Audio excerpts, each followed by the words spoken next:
Hello and welcome to Mark and Carrie, brought to you by the Watson Institute for International and Public Affairs. Hello, Blyth. Lovely to see you as always. Lovely to see you too. For some strange reason there, I thought you were about to invent a sponsor. I had a moment there when I thought, brought to you by fill in the blank product. But I remember. Brought to you by Kraft Cheesy Products, where the cheesiness is the best bit, or something like that. But anyway, it's not. It's the Watson Institute, our lovely employer. So that's that. All right. So what's been going on since the last time we met? I got quite a lot of feedback on the last podcast. Basically, people saying, "Well, that was depressing. Can't you lighten it up a bit?" So, are we going to be able to lighten it up today? Let's try. I do have some stuff. I was actually thinking about that and did come up with some stuff that is less like doom and gloom that I can try to help inject some happiness. But actually, on that positive note, it looks like we aren't going to go. The United States isn't going to go into default and send the rest of the world into a terrible economic downfall. It looks like the debt ceiling policy proposal package passed the Rules Committee this morning. So then it will hopefully, unless something nuts goes on, which could, make it to the floor of the House for a full vote. Do they have the votes? It looks like they do. I was hearing this morning that there will be some Democrats, progressive Democrats, that may register their dislike of the policy of the bill by voting no. But all in all, I think that Kevin McCarthy will have the votes to get this passed. Well, McCarthy and Biden, actually. Yeah, it's a really interesting one. It makes me wonder if people on the Republican side understand the difference between real and nominal spending. Oh, probably not. Because what they've actually agreed to is basically the same amount of spending slowed down rather than sort of actual cuts. But a lot of that goes to the fact that, people keep saying this is theater. And it's theater because if you're on the Republican side, there's certain things that you will not touch. You will not touch the defense budget, right? Simple as that. You might like to touch Social Security, but you'll get murdered electorally if you do, so you can't. And once you add in a few other big programs there, like Medicare and all the rest of it, there's really not much to cut. And if at the end of the day, what you're doing is making people who are marginally attached to the most buoyant labor market in 40 years work for their benefits, it's really kind of not joined up thinking, because those folks are so few in number. I mean, the unemployment rate is 3.4%? I mean, it's insane, right? Small, so the people who are doing this clearly can't work. There must be something wrong with them. Mm-hmm. Therefore, a society should basically look after them, but we want them to have work requirements instead. It's just kind of like just petty and awful at the end of the day. The other interesting part of it is, will we ever get rid of this? In that it's such a great asymmetric tool, right? Mm-hmm. The Democrats never hold the Republicans hostage on this one, and the Republicans always hold the Democrats hostage on this one. So whenever you have a Democratic administration, suddenly the people that blew through every deficit record in the world, so long as it's for tax cuts, become the fiscal hawks, and they have to stop spending. Now, here's an interesting thing, is colleagues of mine at UCL actually tested this out and indirectly verified what's going on with a series of experiments on folks. I don't mean that in terms of like they put them in a lab and did awful things to them. They just asked them questions, survey experiment type stuff. And what they found out was really fascinating, that there's an asymmetry in the way that people think about tax cuts and benefit cuts, or spending cuts. So they totally understand that when you cut spending, you have a smaller deficit. And therefore, if the deficit is like all the deficits added together is your debt, you'll end up with less debt, right? That's right.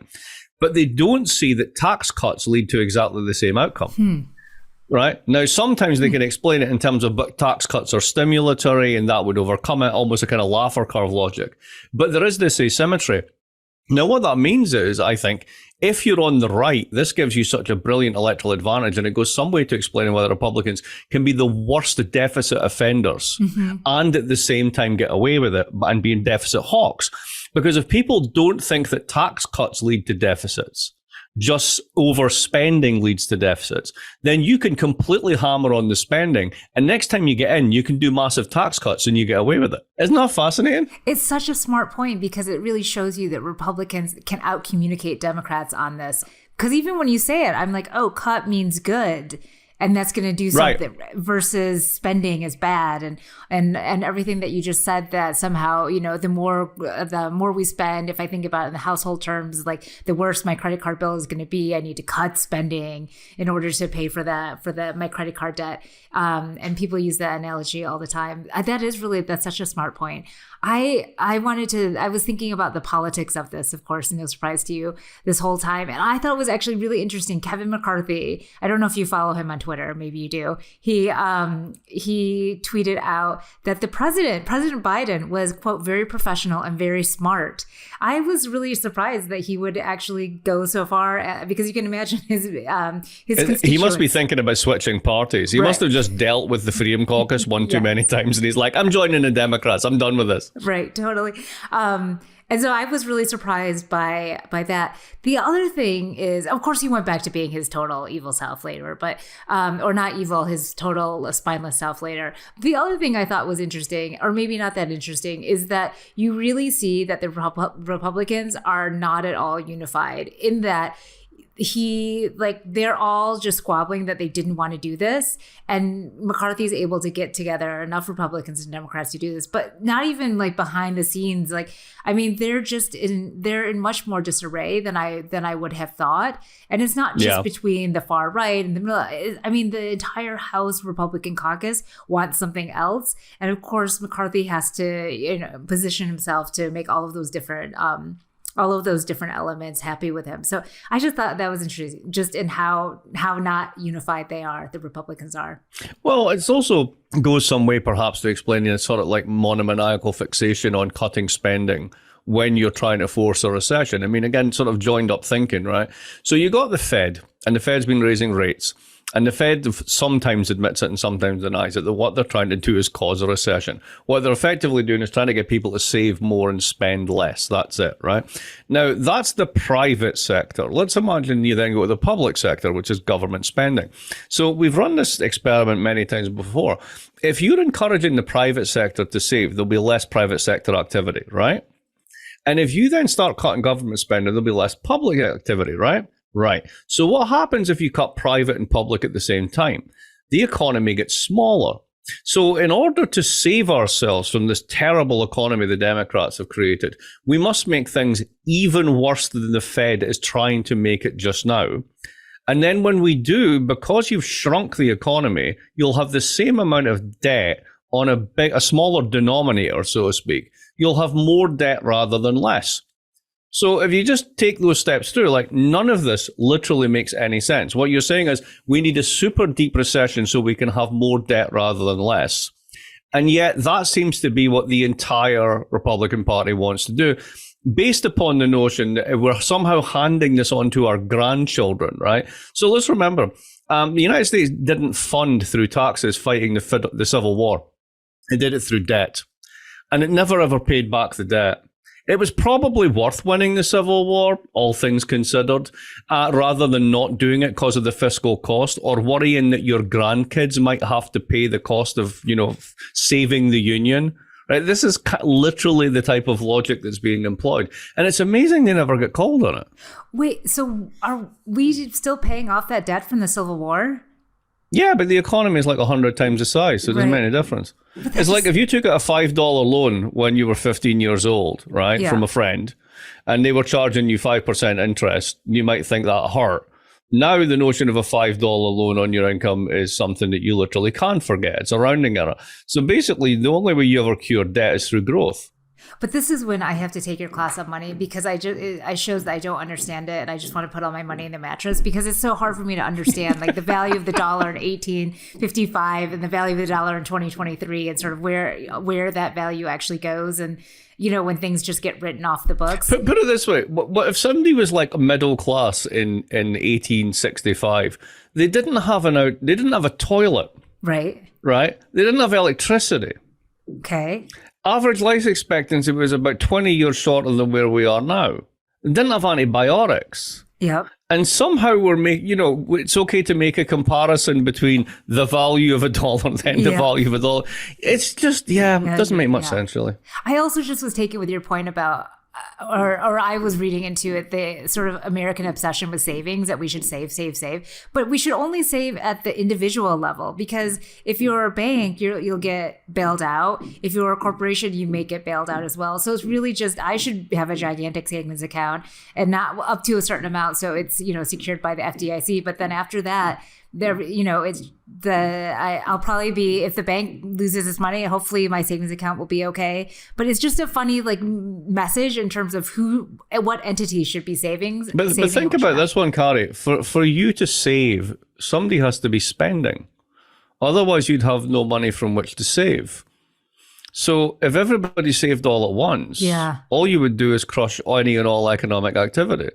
It's like if you paid back 50% of the national debt, you would destroy half of national savings. Yeah. Because that's what those things are. It's all the same balance sheet. It's just that we don't recognize it as such.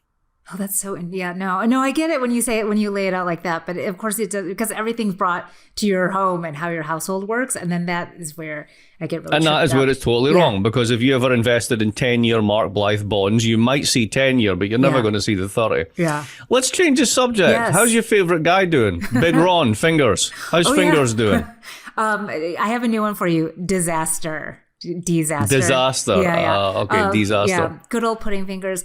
I don't know. Did you ever have a Twitter space? Did you ever use that? No, I know that such things exist. Yeah, and I even know people that get together and do things in Twitter spaces. Yeah. And to me, it's just kind of like peak geek. Yeah. Right? Yeah. It's kind of like, rather than even just having a big Zoom or whatever, have a Twitter space, I suppose. And then loads of people can get together and talk about really minorly interesting geeky things. That's how I think about it. I mean, I think if I had decided, or, at whatever young age I was, that I wanted to run for president, that I might not choose the geeky Twitter space to make my grand announcement, because I would really want adoring crowd, and I would want the the bunting and the flags and that sort of stuff. So unclear why DeSantis chooses this space as his big announcement place. Then also Elon was there. Not sure why Elon is there. And then of course the 20-minute of glitches that because you fired all the engineers. Yes, exactly. Right. So just because irony after irony, the people who are able to count this say about 300,000 people maybe tuned into this. And there's the snarky piece from the New York Times that noted that BuzzFeed's when they blew up a watermelon got 800,000 views. So it was a real missed opportunity for DeSantis. Here's an interesting one for you. What's in it, apart from the fact that Musk basically is either a genius or just consistently lucky, and now the luck has run out, right? So he gets Twitter, he spends $45 billion on it, he destroys the value, he fires the company, he hands it off to someone else. We don't even really know if she's really running it, etc., etc., right? Or is it the case that basically, this guy's he just doesn't know what he's doing it in the following sense. Why piss off Trump that much, right? Because don't you want him back? Don't you want him off of Truth Social and back on your platform? Because this is a really good way of making sure he's never coming back, because you've de facto just endorsed his main rival, right? Oh, yeah, yeah. Or is it that you want to bait him into some sort of back and forth to get him? I mean, the psychology of Trump and Musk and DeSantis is really 10 clicks beyond me, because I think they really think in ways that I can't quite understand. But I think that's an interesting point of how Musk is then trying to taunt Trump in some ways through Twitter. The other thing that I thought was really interesting about the announcement is that the whole beef with DeSantis is that he's stiff and he's not human, and he can't kiss babies or empathize. And so that the whole thing was transacted through a screen is then solidifies that whole thing. Well, also a screen that didn't work for 20 minutes. As someone said to me, it's a bit like, announcing your candidacy by coming down the escalator. The escalator stops halfway and you don't know how to walk forward. That's totally true. Right. And so you just go back up. You just kind of frozen there, what do I do? Up the escalator. So, I mean, I guess he's doing better maybe by shaking hands in Iowa. I mean, who knows? The conventional wisdom is that it's Trump. And I think right now, just in terms of the Republican primary, is going to be a crowded field. You have Senator Tim Scott, former Governor Nikki Haley, a few others. Hopefully, Chris Christie gets involved. But it's going to be crowded, and that benefits Trump. And so, I mean, I think we're just in for a Trump versus Biden if we can stomach it. I guess we have to. We don't have a So, choice. so here's a question for you, right? I mean, if you really are in the MAGA base, right? If you really are 100% committed to that, then it really doesn't matter what Trump does. He's your guy. That's the end of it, right? Yeah. But when we look at these presidential polls, right, the Trump versus Biden polls, in which Trump is ahead, right? Yeah. You're not just sampling on the MAGA land spectrum, right? You're meant to be sampling all voters. And just a wee while ago, that guy was found, correct me if I'm wrong, guilty in a civil suit of sexual assault. Correct. Now, correct me if I'm wrong again. And then his vote share went up. Yeah. What's your thoughts on that, Carrie? For me, it's the grievance narrative, and it's that this poor guy, everything's against him. Look, he says everyone's against him, and everyone is against him, and so it just really secures up, it solidifies his support even further, and then makes their voices even louder. No, I think you're right. Now follow this forward, right? He has pending charges coming from the IRS, from Georgia, I think something else from New York. Yeah. And the clock is ticking. And they were trying to get him right from the start of his presidency on the Russia stuff. That was a busted flush. They then went after the real estate deals or whatever. That didn't show up. So he's been living this in a sense for 6 years. Is there any way of convincing people that this is not just the establishment out to get him? Because it really looks like it. I know, right? No, there's not. I mean, I think the more that happens, it just he's able to somehow deflect and be like, oh, those angry fill in the blanks in whatever fill in the blank state or whatever, whatever that is, he's able to dodge it in ways that no one else seems to be able to do. So the true believers become even more true, even more mobilized, even more ready to, buy those fake coins that from him that they believe. Oh, the Trump bucks. Yeah. Did you saw about the Trump bucks? That was amazing. The idea that he unilaterally was printing legal tender, and you could turn it in and swap it for dollars, which would beg the question, if you could swap it for dollars, why you wanted to swap it for dollars in the first place. But that's, again, another bit of that money stuff that I just don't understand. I'm totally with you. It's a good question, Blythe. I just think they're so hardened, and then it's like those that aren't mobilized then get turned on even further when they see all the indictments coming down. I mean, he can be in prison and still win and still be president. Wow, that would be interesting. Speaking of interesting, what's the latest on Clarence and the Supremes? Oh, yes, the Supreme Court. So we talked about corruption last time, but there's a few cases that are still out there. I mean, we're starting to get to summer, so the court's sitting will end, or their season will end, and so we're waiting on the real hot cases are waiting to be decided. And there's a few that are out there. So one that just came in this week was having to do with the Environmental Protection Agency and the Clean Water Act, and the court in a 6-4 decision said essentially that wetlands are protected by the Clean Water Act anymore, so doing away with more environmental protections. I don't know that was particularly surprising, but there are a few others that are out there, and that's the Biden student loan case that's still out there, and that's still pending. Also, the independent state legislature is still out there. I think that's really interesting. Oh, is that still out there? Yeah. I thought that one had been kicked in a touch. Not quite. No. So that, and then the 303 creative, which is whether or not businesses have to provide their services for same-sex marriage. And then the last one, which I think conventional wisdom says that the affirmative action at universities, people think that the court will undo that. So I put that on sort of second tier only because that feels like it's all right. So more let's do let me do some predictions. Go back to the first one and let's call it. Let's see which way we think it's going to go. Student loans, Biden student loans. Yeah. Does he have the power? That's a tough one. Yeah, I mean, what does it really rest upon? Is it basically sort of an expansion of executive authority? Is that what it is? Exactly. Yep. That's exactly what Yeah, it is. I see that one going down. Yeah, they're not going to go for it. Which is interesting because most of the justices do believe in a big, broad executive power. So, but I'm with you on this. Independent state legislatures. Yeah, that one goes nowhere. If they do that, we literally are in 17th century whack job land. Oh, yeah. And every state can pretty much do what they would like. I think that's a close one. I think it's a bridge too far. It's going to be a split, but I think Roberts and one other will be like, lads, let's back off.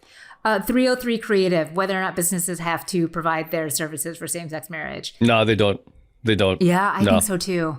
Yeah. Yeah, that one's done. Affirmative action, done. I don't think. Done. Yeah. Okay. All right, we'll see how we did. All right, let's see how we go. Really Right, dire absolutely. predictions there. So where else do you want to go? What's up now? Well, I think we have to talk about China and the U.S.-China Can we talk about relations. China in the voice of Trump? China. China. Yeah. China. It's strange. Right, what about them? It's hard to know what to say about China-U.S. relations right now. I don't think that we're necessarily in a positive place. I'm not sure that I have tensions sort of dialed down. I don't know this summer whether to expect more tension around Taiwan or if this is just sort of where we are is where we're going to be, which is sort of medium to like middle range tension. Yeah. And especially, of course, thinking about Russia. Well, I mean, there's all this stuff that you see about sort of, Blinken gives this big speech and Sullivan gives this speech and it's about, a new form of détente and we're not really out to get each other. And that's all heartening because there is literally no way of getting this in a military solution. I mean, as I keep asking people who talk about this all the time, like what exactly is the end game, right? Are you going to build 10,000 invasion barges and move a 10 million army to Hawaii and then invade the mainland? I mean, is that the game? Is that how you're going to win over China, right? Even if you defend Taiwan, it'll cost you 60% of the fleet. Given that it took us 12 years to build a single Ford-class aircraft carrier, what's your next trick once it's all at the bottom of the Solomons, right? So I just don't see how this one works out in terms of like, we will win this. I don't see what the criteria of winning is. But that doesn't mean we can't do stupid shit. So one way of thinking about what Xi is doing, he doesn't seem to care about GDP per capita growth anymore. He's got a common prosperity agenda, which you can also cue into as essentially, we're rich enough now, we just have to figure out how to divide it. Unemployment, youth unemployment's up in a way that it hasn't been before. Lots of sort of like battening down the hatches, securing sort of China's indigenous supply chains, et cetera, et cetera. So it's almost as if they're preparing for a slugfest. And if it did come down to it, I mean, if it's ultimately over Taiwan and it's 86 kilometers away from you and thousands of kilometers away from the other guy, it's not very difficult for you to imagine the worst thing that happens to you is you scorch earth Taiwan and give the Americans a bloody nose and declare victory. Yeah. So, it's not, to me, the momentum seems to be on that side rather than ours. What's worrying about the US side is you talk to some people about this in DC and there's some real true believers there, that this is almost evil empire 2. And once you get that type of nonsense in the room, it can get a little bit dangerous, but we'll see how it goes.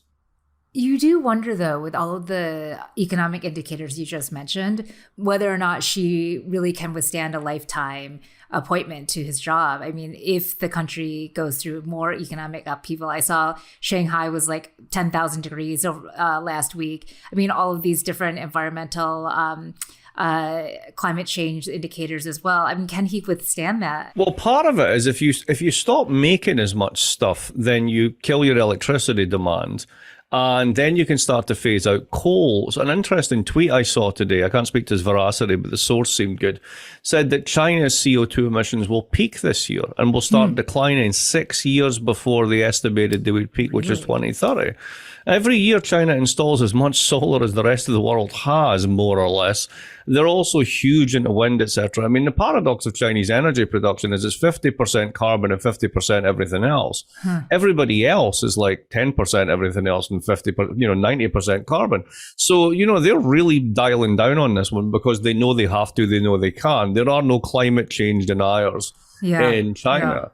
In the United States, it's quite the opposite. As much as the IRA has been lauded, it's a drop in the ocean in comparison to what's needed to happen. And it's incredibly vulnerable to 24 because if the Republicans come back, you can bet your bottom dollar they're going to gut the IRA. Yeah. So, we're working on very different positions at this point. Yeah. Let me see if I can do this transition to the next topic, which is connected, and that's AI and the different ways that countries are thinking about AI. Did you have any students that for sure used ChatGPT to write an essay or a paper this semester? Well, if I did, then I wouldn't know. Oh, that's right. Because it's so good, I wouldn't know. No, I mean, I remember they had a meeting with a bunch of students at Brown about this, and the response was, do you think we need this to cheat? Oh, that's a good point. That's a really good point. Really? Right. I was pretty smart, right? Because I was going to say to you, well, did Turnitin catch ChatGPT? But then your point is much better. No, I had a conversation a couple of weeks ago in New York with a very, very senior AI researcher. Actually, it was two of them. One was Google's head of ethics, and then the other one was an actual AI scientist. And I said to both of them, you got three people that got the Turing Prize for their work on neural nets, which are basically the underpinning of the large language models, which is the whole AI thing. And what's happened since then is one of them has come out, one today, a further statement has come out and said, I don't know what my life's work has been for. I'm deeply worried about this. Their original statement is that this is really dangerous stuff because if you think misinformation is a problem now, just wait until this gets on top of it, right? Then there's Jeff Hinton, who's the guy who resigned from Google, right? And his is a version of the same thing, but, there's also sort of like people on the other side, to the left of him, if you want to put it that way, the left is wrong, more extreme than him, shall we say, which is the sort of the Armageddon scenario, right? It will gain consciousness, it's Skynet, we're all going to die. And then there's the one that most computer scientists like because it allows them to continue doing the cool shit that they're doing, which is called the stochastic parrot hypothesis.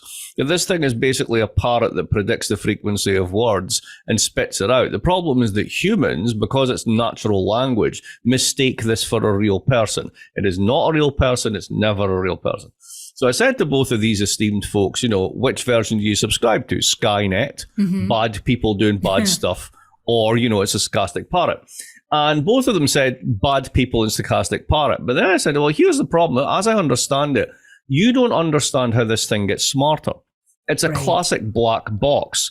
And every generation and every bit of more computing power you put into it and all the rest of it, it goes basically like a standard deviation smarter, which means that the black box gets bigger and bigger. So there's an input, there's an output, and you have no idea what's going on in the middle of it. How do you know that it's not Skynet? And both of them said, you're right, we can't know that.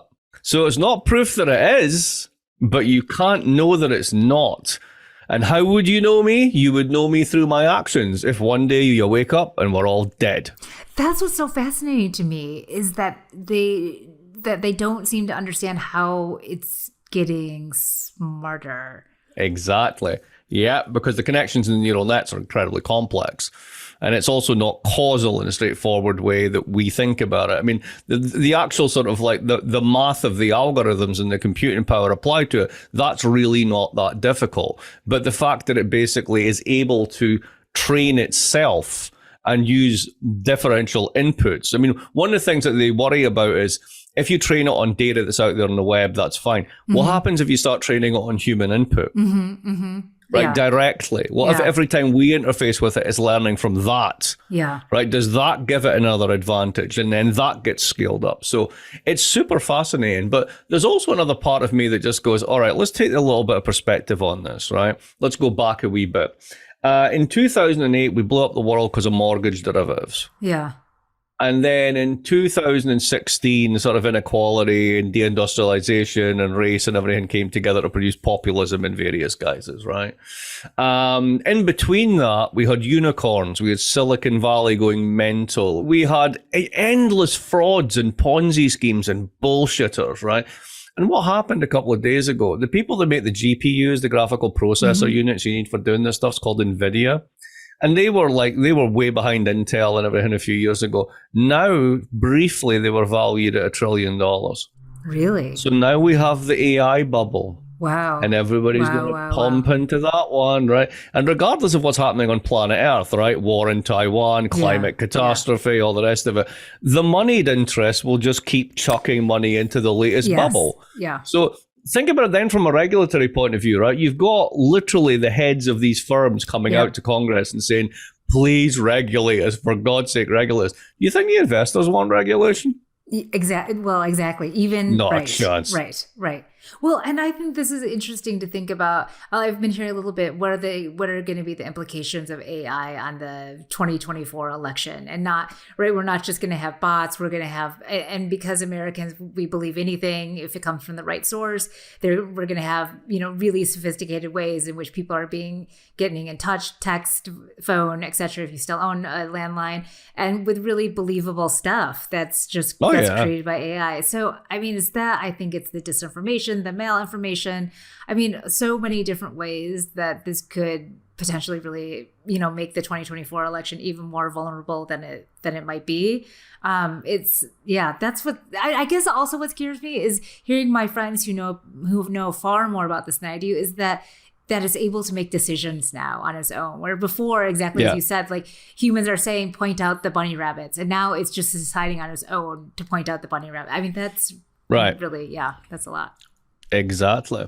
So anyway, segueing away from the possible Skynet-like extinction of the species, what else is going on then? We still got Ukraine going on. I think the only thing that I keep coming back to with that is, again, it's 2024. It all comes down to 2024. Trump gets back in, Ukraine's stuffed. It's over. But here's my question about Ukraine, and because I've been thinking about this just on the human level, where is Putin going to retire into like the south of France or something? Like, I mean, no.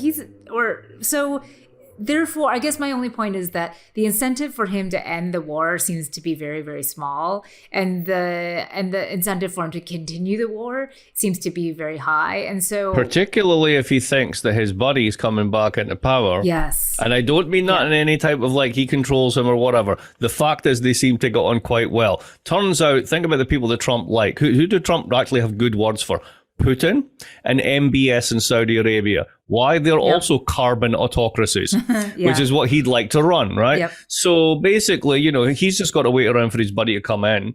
The whole Ukraine thing is toxic to the Republicans because of the Hunter Biden connection. Yeah. There's multiple conspiracy theories about the US being dragged into the war because it's all about the Bidens and all the rest of it. And it's just going to be very hard for them, despite what Lindsey Graham says on a Tuesday, to actually continue to fund this once the Republicans get back into power. I think that's the end game will be, as it always is, and I think we've said this before, if you follow the history of United States involvement in foreign military excursions, what happens is a sort of intense necessity, followed by a rush of patriotism for someone else's cause, followed by a bit of boredom and what's on TV this week, followed by revulsion at the cost, followed by more boredom and exit. Yeah. And I think this will just accelerate that process. But I mean, and this proves your point, Blyth, is that you look at the list of people that Russia just banned from coming into the country, Obama, Stephen Colbert, I mean, a bunch of people that Trump doesn't like. And so it was just you're like, wow, could you be a little bit more secretive about what your motive is? Did you see that the woman who accused Biden of sexual assault back in the 90s has now basically applied for asylum in Russia? I did not see that. Oh, geez. Yeah. That's interesting. And I just wanted to highlight one last thing because I thought you'd find this funny if you didn't already see it. But the diplomat known around the world as Boris Johnson was recently in Dallas talking to Trump about Ukraine. So I'm sure that, maybe he's on a secret mission to broker peace accords with them. I mean, what is he? He's doing corporate speeches for $300,000. So that's why he was in Dallas. Yeah, I'm surprised he's getting 300. I mean, the thing is, it's like trust. You've got to serve at least one term. The basic rule on this, I know because I've spoken to past prime ministers about this, believe it or not, right? The basic rule is that if you do a full term, you get 300K. Theresa was getting 300K, right? But if you win an extra term, if you're Tony Blair, you can write your own check. Whoa. So the real money is not being enforced out prematurely like Boris. I'd be surprised if Boris is pulling more than 200. It's being Blair, right? That's where the real money is. I like that he's inflating his own corporate pay, Boris. Yes, exactly. Well, I wouldn't expect anything less. That's true. What else? Anything else happen? Well, you said you've got nice stuff to end on. Come on. I wanted to say something positive, and this comes from Minnesota State Legislature.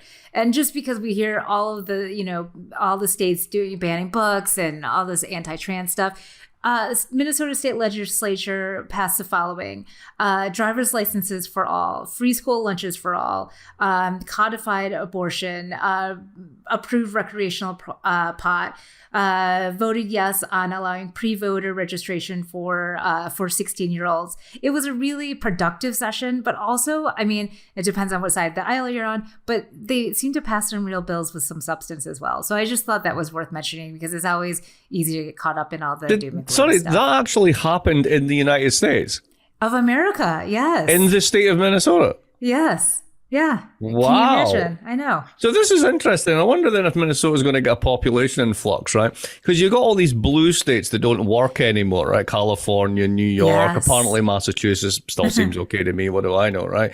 And, you're meant to run down to Texas or Florida, right? Because, that's what you're attracted to. Cheap housing and basically sort of being nasty to the minorities and against immigrants.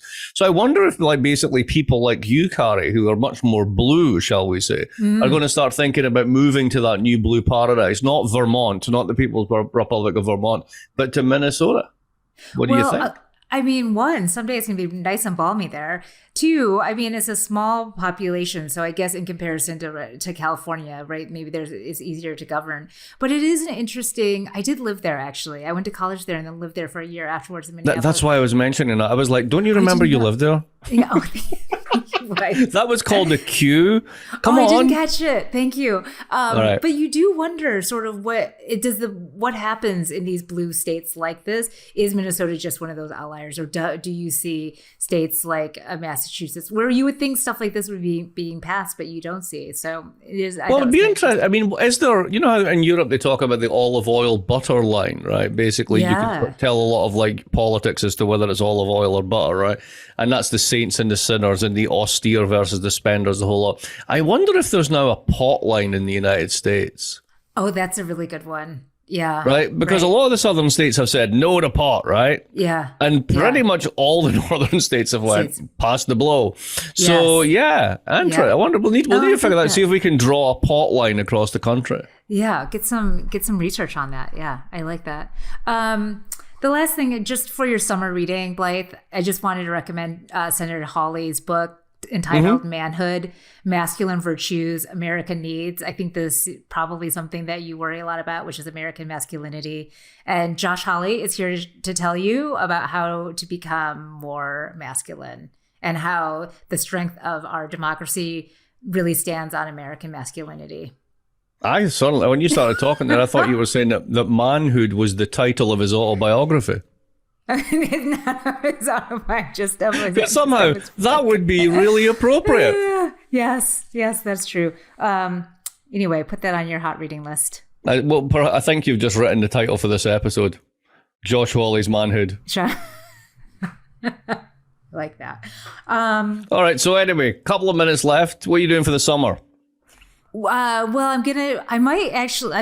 ever since we talked about going to the movie theater, I've been thinking about that. So I actually want to go back to the movie theater, see a movie. My bar for exciting things is pretty low. Hopefully, go on holiday somewhere that isn't Europe, because everybody in America seems to be going to Europe right now. And they're going to have another huge drought and it's going to be ridiculously hot, but that's going to be ridiculously hot here as well. So I don't know, maybe we go to Canada. We'll see how it goes. I mean, maybe tickets are cheaper because man, it's a lot of money.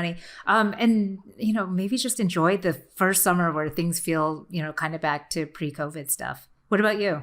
Pretty much the same. Going to be mainly here, trying to write little day trips here and there. I'm actually on leave. I got my first sabbatical in a decade, which is very, very nice. Whoa. And I have plans to finish a book that I've been writing for a while on inflation, which I want to get that killed with my colleague Nicola Fraccaroli. And then I've got another one that I want to write and finish and get out in time for 2024. So, and the election in November. So I'm up against a deadline. But for once, I don't actually have much in the way. Yes. So that's really good. So I'm going to really try and crack this out. So, all right. Well, I will wish you a fantastic summer, and I will probably see you when we get back together again, if we haven't all been murdered by AI sometime in early September. Right. Sounds great. Always great to see you. Till soon. Bye. Bye.